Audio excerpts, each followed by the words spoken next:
And then they had a nerve to say, let's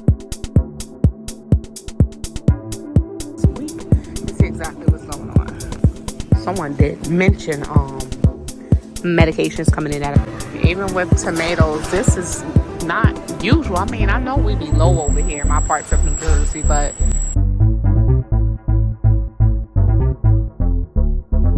hey family, welcome back to another video. Today is Saturday, so happy Saturday. What's going on?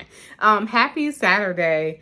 Yeah, hopefully you all having an amazing weekend. Happy Memorial Day weekend. If you guys are celebrating, just stay safe. Anyhow, let's go ahead and start today's video. This is Shauna, and I'm officially checking in over here at Moments with Us, always checking in from Northern New Jersey. Yes, I said New Jersey. We know New Jersey high. Let us know how you're doing and where you are checking in from. Y'all, welcome along to our news, comments, and reports. Let's see what's going on with some of these reports today. I have one comment to actually dig into today, just in case anyone else is wondering how this actually works. So we're going to dig into that one comment today as well, maybe another one, depending on if we run out of time or not. So here we go again. Now, when it comes down to the water in general, water have been getting contaminated for a while now. So now there's this drinking water notice. All right, family. So here we are. So drinking water warning issued nationwide. So here we are. So the Environmental Protection Agency issued an enforcement alert on Monday, urging water utility systems to take immediate actions to protect the nation's drinking water from cyber attacks. Yes. So cyber attacks been happening more and more so last year and this year versus any other time. So according to the EPA, recent federal inspections revealed that 70% of the U.S. so if you live in the U.S., listen, 70% of the U.S. water systems inspected do not fully comply with requirements in the Safe Drinking Water Act. The agency added that some systems have critical cybersecurity vulnerabilities, such as default passwords that have not been updated and single logins that can easily be compromised. So I've been hearing that even across some states, some water companies, they're having issues with their security for years now. And guess what these water companies did about it? Absolutely, completely nothing. So your water could be contaminated with, our water could be contaminated with anything. Let the wrong person get into the system. They need to update their security. They need to be careful and keep a watch on their system, being that their security is not up and going.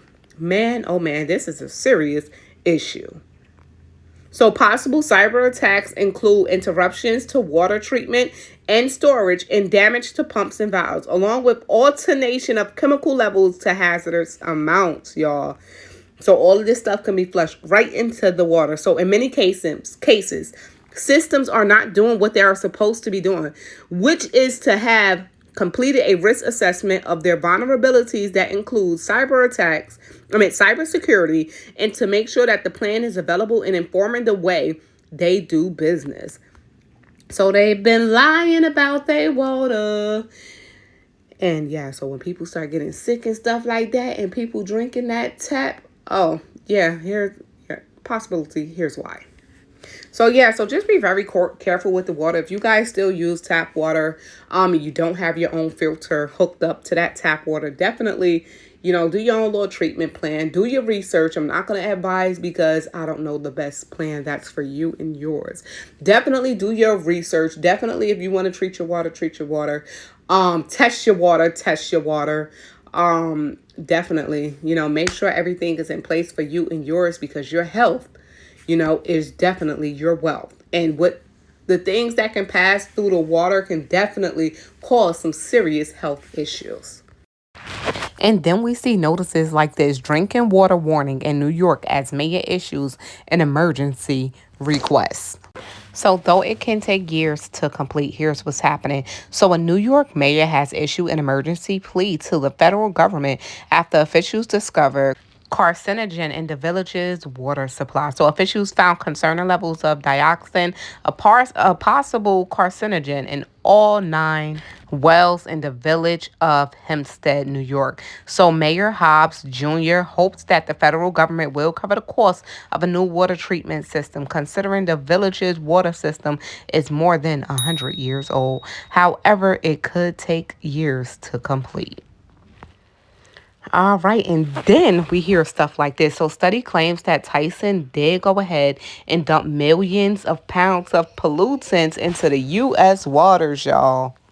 So, there were 30 pollutants that were discharged into waterways during that time, which was, I think, from 2018 to 2022. So, more than 138 million pounds of chloride, 82.5 million pounds of total dissolved solids, 40.2 million pounds of sulfate, 34.2 million pounds of nitrogen, and 27.6 million pounds of total suspended solids were among the 5 most prevalent, y'all. So, come on, what's the major issue here? So this is on the top list of one of my worst tasting waters. I do not like this water. But if you do, guess what? It's been recalled. So we're gonna get into that. So Fiji Natural Artesian Water 500 milliliters, 24 pack have been recalled. So toss it out or take it back for a refund. You know what's crazy? By the time some of these recalls are actually put out there, this stuff been consumed and everything already. So on March 4th, Natural Waters of VD Limited recalled 78,533 cases, or almost 1.9 million bottles of Fiji water. They're saying this is a voluntary recall due to the testing that found manganese in 3 bacteria. The US FDA reported the recall on May 23rd under a Class 3 classification. So here's the info if you still have your Fiji water bottles around. So it's the case UPC code 6325-6500043. The bottle UPC codes is 6325-6500001. And then there's a 2. Dates of November 11th, 2023, November 12th, 2023, November 13th, 2023. The 24th and 25th of 2023. These were sold through retailers in Washington State and on Amazon.com February 1st, 2024 and March 3rd of 2024.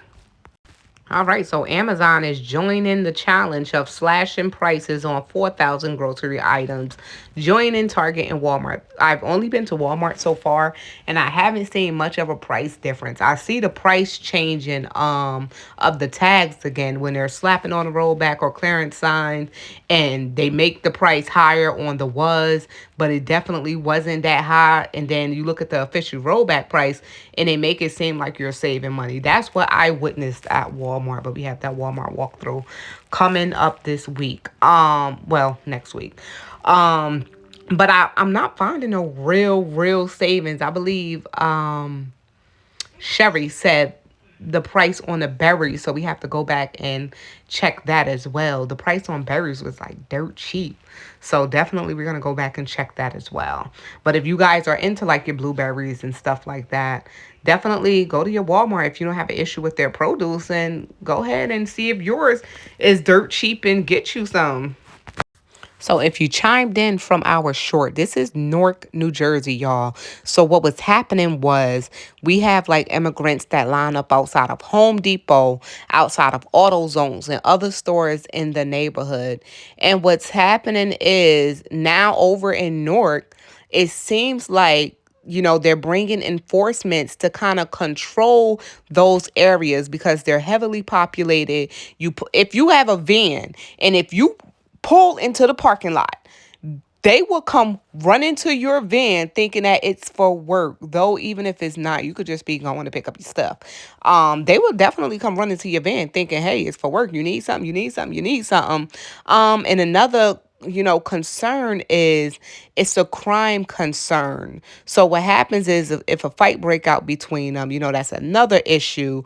A theft concern, if stealing starts to happen, it's so much, to be concerned about when there's a group of people just lounging around one area regardless. But yeah, police came through, they gated up the whole Home Depot to keep them out. you know? So now they're trying to get it under control in certain parts, but I still see it over at the AutoZone. But yeah, that's what they did. They locked them out. The next day I went back, that whole area was clear.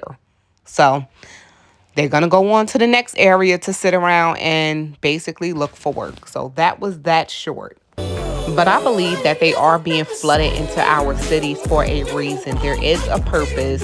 And Tonette, she definitely went in on that as well. We're gonna that's my TikTok for anyone who wants to follow. We're gonna discuss that further on Wednesday. Before we basically end this video, we're going to answer this question real quick. So Star Child 824 did come through and said, just a question. If toothpaste, soap, toilet paper, feminine products, and laundry detergent were included in SNAP, and if the coverage of SNAP increased with inflation, would that stuff be stolen as much? I don't know. I never been on government assistance. I always tough things out. I've even made shampoo with acorn tannin. I do know some need, especially if trapped in cities with families. Just wondering if those necessities were included with benefits, would theft go down? All right, so here it is. The comment is here. So first thing I want to say, if they did increase the food stamps and allowed people to buy, you know, certain items with food stamps, would it kind of decrease the theft? In a way, I can say yes, but in a way, I'm going to say no. So I'm kind of like in the middle. I'm in the middle with that their answer. Just because, for one, if they do increase the food stamps, the issue that I see, and I'm not going to lie to you all, I'm going to tell y'all the straight up truth because that's all I can do. I'm not going to lie to you guys. The issue is, especially in certain areas, not even certain areas, a lot of people, what they do is, and what some of the stores allow, they already allow people to use their card and buy stuff with food stamps. Stores been getting bust down. They've been getting tickets and all of that stuff for allowing this because they're not supposed to. You're only allowed to buy food and cold items, not even hot food when you have food stamps. So some stores are already allowing people to use their food stamps, not cash, because some people do get cash along with their food stamps so they can buy cash items, right? But here's the issue. Like I was saying, some stores are allowing people to actually buy items with food stamps and they're charging them like a surcharge. And they're also letting them use their food stamps as cash, literally, because somebody are going in there be like, oh, well, you know, can I get 200 for 100 or something like that? So they'll charge them extra food stamps in order to reimburse them for cash. So that's the issue. So the more food stamps that somebody might get in order to get cash, no one knows what that cash is being used for. We're going to say it right here. No one knows what that cash is being used for. And it's illegal. That's the issue. So maybe people will take those extra food stamps and try to cash it in. That's the sad part. But it would be helpful for those honest families who doing what they have to do while they are receiving those assistance. And I think it would, you know, decrease the theft, you know, in a way, you know, not completely, but in a way. But it's all a system, you know, it's all a system. It's all a part of a system. The stores know which areas that people receive the most food stamps, assistance, whatever. You know, it sucks. The prices get boosted up because then they know that, you know, the people who receiving assistance would swipe that card and still buy these items and the money go back to them. Then they got to go and pay their taxes and, oh my, it's just a lot. So yes, I think it will help to a certain extent. That's what I'm going to say. But there are other things going on behind the scenes where it's still going to be a problem. That's it. So you guys, if you answered the last video, I'm not too sure. Even if you didn't, you can drop it here. If people who receive assistance such as food stamps, SNAP, if that was increased and, you know, they were allowed to actually buy household items with SNAP, would that decrease the theft? Let us know your thoughts in the comments down below. And there are more than a handful of people that actually receive benefits over here on this channel. So let us know if you feel like if they increase maybe your SNAP or whatever benefit that you did get, if they increased it, would that lower the chances of theft? So we're gonna leave this video right here where it's at right there. I feel like that was the perfect ending.